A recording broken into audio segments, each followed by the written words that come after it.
Patriots, the Supreme Court just granted review to what could be the biggest Second Amendment case since Bruen.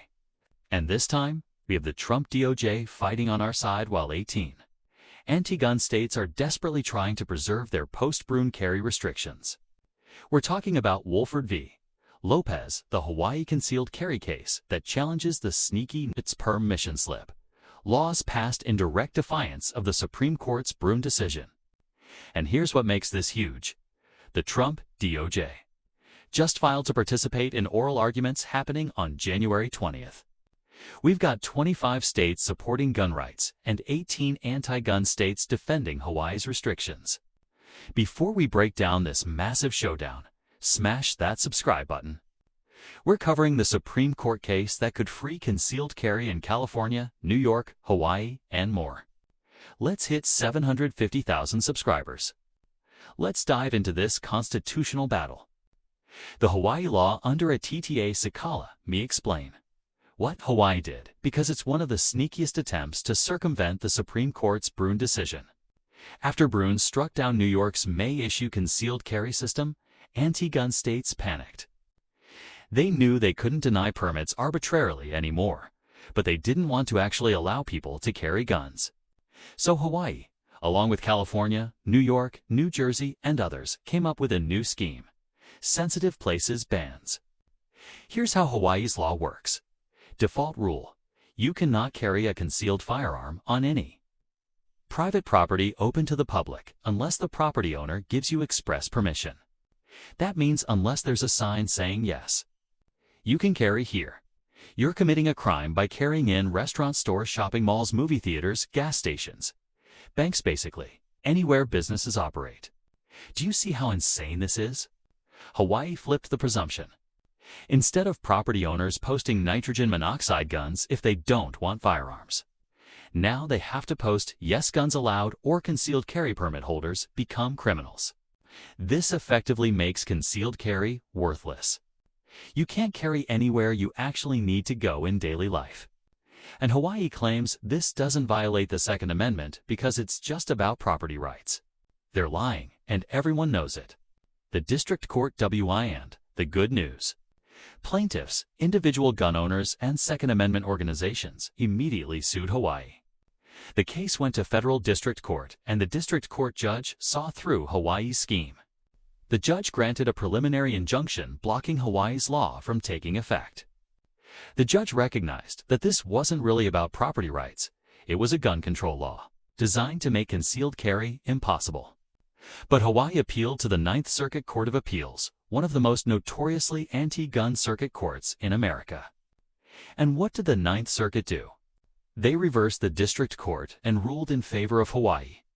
The Ninth Circuit claimed that Hawaii's law was just a neutral default rule about private property rights and didn't violate the Second Amendment. This was outrageous. The Ninth Circuit essentially blessed Hawaii's scheme to circumvent Bruen. The plaintiffs sought en banc review, asking the entire Ninth Circuit to reconsider the case, but that was denied. Some Ninth Circuit judges even wrote dissents saying the court should take the case because the panel decision was clearly wrong. But the majority refused. So the plaintiffs had one option left: emergency Supreme Court review. The Supreme Court grants Arriva Eid. Here's where things get exciting. The plaintiffs filed an emergency petition with the Supreme Court asking them to step in and block Hawaii's law. And to everyone's surprise, the Supreme Court granted certiorari. The Supreme Court agreed to hear the case and scheduled oral arguments for January 20th, 2025. This is huge for several reasons. First, the Supreme Court rarely grants emergency review. The fact that they took this case so quickly shows they recognize the urgency. Second, the Supreme Court is directly addressing the sensitive places workarounds that anti-gun states created after Bruen. Third, this case will provide more guidance on how to apply Bruen's text, history, and tradition test. Fourth, the outcome could affect similar laws in California, New York, New Jersey, and other anti-gun states. The question before the Supreme Court is whether the Ninth Circuit erred in holding, in direct conflict with the Second Circuit, that Hawaii may presumptively prohibit the carry of handguns by licensed concealed carry permit Holders on private property open to the public, unless the property owner affirmatively gives express permission to the handgun. Carrier. Translation: Can Hawaii ban concealed carry? Everywhere, unless property owners explicitly allow it. Trump DOJ enters the FAGH-18. Now here's what makes this case even more significant. The Trump DOJ has entered the fight on the side of gun rights. Attorney General Pam Bondi and the Trump Department of Justice filed an amicus brief, supporting the plaintiffs and calling for Hawaii's law to be struck down. Here's what the Trump DOJ argued. First, Hawaii's affirmative consent rule violates the Second Amendment because it was designed purely to suppress concealed carry. Second, the law wasn't created to comply with Bruen. It was designed to evade Bruen by expanding gun-free zones. THIRD, Hawaii already protected property rights through traditional trespass laws. Property owners could already prohibit firearms by posting nitrogen monoxide, guns, signs. Fourth, this law goes far beyond property rights. It's a state-mandated prohibition that turns the right to carry into a rare exception. The Trump DOJ's brief was powerful. They called out Hawaii's scheme for what it really is: a deliberate attempt to nullify the Supreme Court's Bruen decision. And now, the Trump DOJ has filed a motion asking the Supreme Court to let them participate in oral arguments on January 20th. This is unprecedented. Having the federal government arguing for gun rights at the Supreme Court level could be a game-changer. The Trump DOJ's participation could sway justices who might be on the fence. And it sends a clear message that the federal government will not tolerate states defying Supreme Court precedent. 25 states support gun or RIGHTs, but the Trump DOJ isn't alone.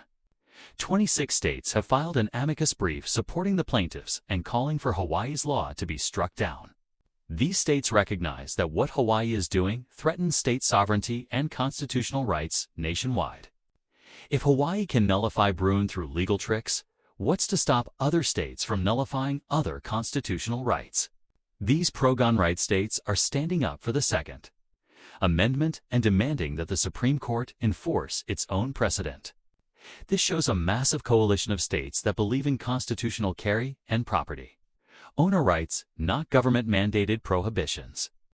18 anti-gun states defend HAWII, but on the other side, we have a coalition of 18 anti-gun jurisdictions fighting to preserve Hawaii's restrictions. These jurisdictions include District of Columbia, California, Colorado, Connecticut, Delaware, Maryland, Massachusetts, Michigan, Minnesota, New York, Oregon Road, Island, Vermont, Washington. Many of these states have identical laws already in place. California, New York, New Jersey, they all passed the same permission slip schemes after Bruen. So they're not just defending Hawaii, they're defending their own laws. Here's what these anti-gun states are arguing. CLAIM. #1. This isn't a gun control law at all. It's just a neutral default rule about private property rights. This is absurd. The law specifically targets firearms. It's a gun control law disguised as property rights. CLAIM #2. The default reflects community norms and public expectations. They're citing polls and surveys claiming most people support these restrictions. But rights aren't decided by polls. The Second Amendment doesn't have a popularity clause. CLAIM #3. Flipping the presumption would force business owners to take affirmative steps to keep firearms out. But business owners already had that right. They could always post nitrogen monoxide guns signs. This argument makes nitrogen monoxide sense. CLAIM #4. The right to bear arms stops at the property line of private businesses. This is the most dangerous argument. If the government can ban guns on ALL private property open to the public by default, the right to carry becomes meaningless. These states are basically arguing that the government can step in and make decisions for all property owners in the state, creating a statewide prohibition that individual owners must actively opt out of. This turns private property rights on their head. Why this case matters, TRS? Let me explain why Wolford v. Lopez is absolutely critical for gun owners. Nationwide, first post-Bruen defiance. This case directly addresses how anti-gun states responded to Bruen. The Supreme Court lets Hawaii's scheme stand. It essentially admits that Bruen was meaningless. Second, sensitive places doctrine. The Supreme Court will clarify what counts as legitimate sensitive places where carry can be restricted. This will affect ALL states. Third, property rights. VA's gun rights. The court will address whether states can use property rights as a cover for gun control. This has implications beyond just carry laws. Fourth, California, New York, New Jersey. These states all have similar laws.